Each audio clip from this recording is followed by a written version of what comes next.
อยากกินข้าวม่วง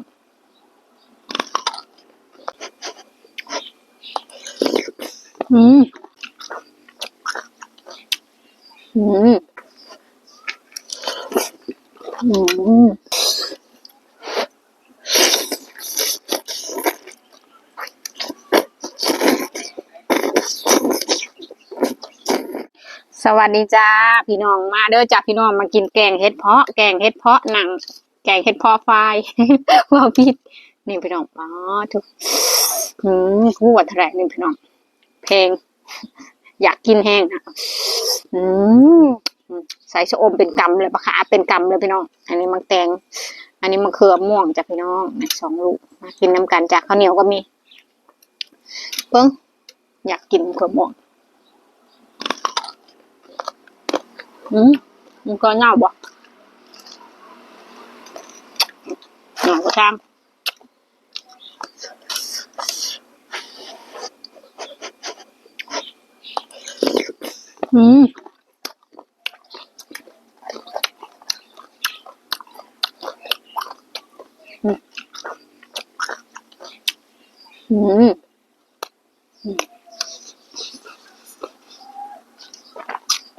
มาไปออกมา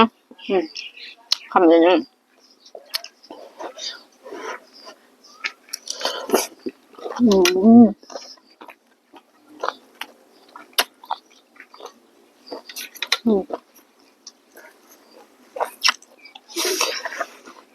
เอาไปให้เพาะ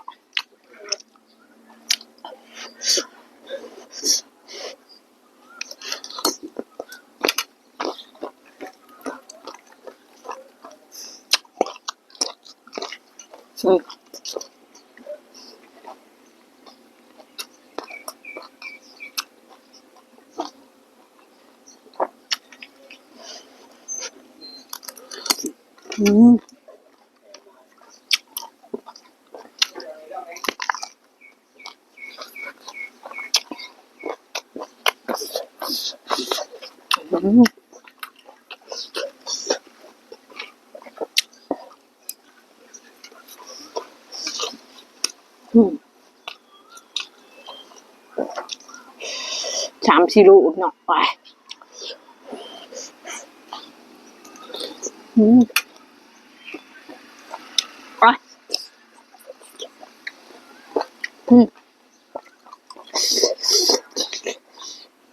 ฮะ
นะ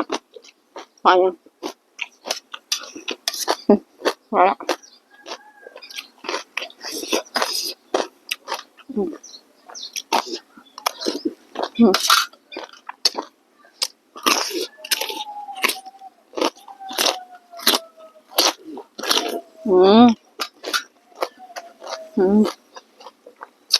พี่น้อง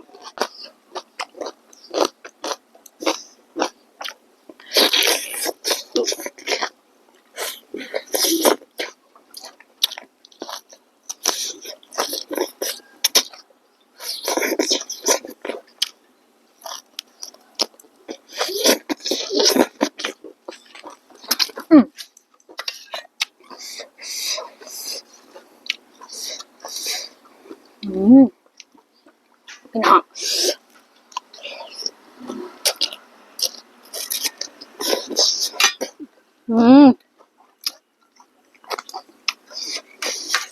เนี่ย